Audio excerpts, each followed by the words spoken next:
राधे राधे दोस्तों, आप सबको किरण भाटिया का नमस्कार।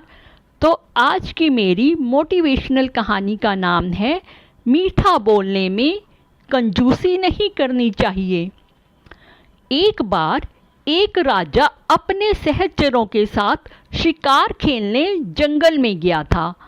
वहाँ शिकार के चक्कर में एक दूसरे से बिछड़ गए और एक दूसरे को खोजते हुए राजा एक नेत्रहीन संत की कुटिया में पहुंचकर अपने बिछड़े हुए साथियों के बारे में पूछा। नेत्रहीन संत ने कहा, महाराज, सबसे पहले आपके सिपाही गए हैं, बाद में आपके मंत्री गए, अब आप स्वयं पधारे हैं। इसी रास्ते से आप स्वयं जाएं तो मुलाकात हो जाएगी।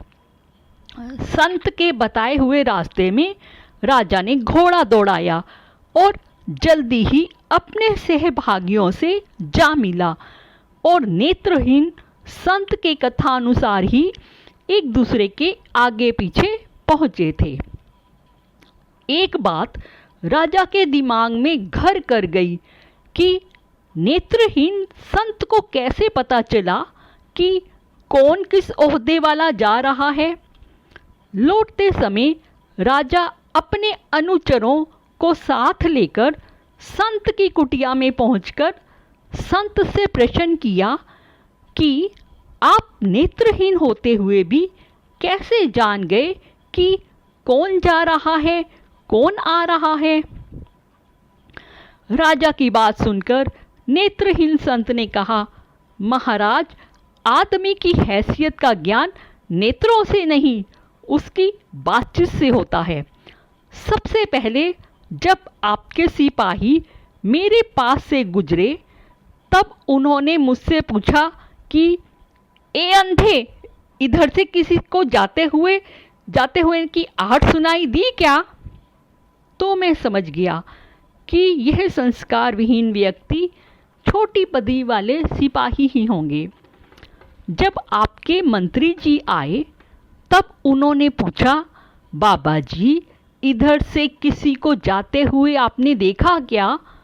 तो मैं समझ गया कि यह किसी उच्च ओहदे वाला है, क्योंकि बिना संस्कारिता व्यक्ति किसी बड़े पद पर आसीन नहीं होता। इसलिए मैंने आपसे कहा कि सिपाहियों के पीछे मंत्री जी गए हैं। जब आप स्वयं आए तो आपने कहा, सूरदास जी, महाराज, आपको इधर से निकलकर जाने वालों की आहट तो नहीं मिली। तो मैं समझ गया कि आप राजा ही हो सकते हैं, क्योंकि आपकी वाणी में आदर सूचक शब्दों का समावेश था और दूसरों का आदर वही कर सकता है जिसे दूसरे से आदर प्राप्त होता है, क्योंकि जिसे कभी कोई चीज़ नहीं मिलती तो वह उस वस्तु के गुणों को कैसे जान सकता है। दूसरी बात, यह संसार एक वृक्ष स्वरूप है। जैसे वृक्ष में डालियां तो बहुत होती हैं, पर जिस डाली में ज़्यादा फल लगते हैं वही झुकती है। इसी अनुभव के आधार में मैं नेत्रहीन होते हुए भी सिपाहियों, मंत्री और आपके पद का पता बताया। अगर गलती हुई हो महाराज तो क्षमा करें। राजा ने संत के अनुभव से प्रसन्न होकर संत की जीवन वृत्ति का प्रबंध राजकोष से करने का मंत्री जी को आदेशित कर वापस राजमहल आया। इसीलिए आजकल हमारे परिवार संस्कार विहीन होता जा रहे हैं। थोड़ा सा पद, पैसा, प्रतिष्ठा पाते ही दूसरे की उपेक्षा करते हैं, जो उचित नहीं है। मधुर भाषा बोलने में किसी प्रकार का आर्थिक नुकसान नहीं होता, अतः मीठा बोलने में कंजूसी नहीं करनी चाहिए। Radhe Radhe. Please subscribe, share and like.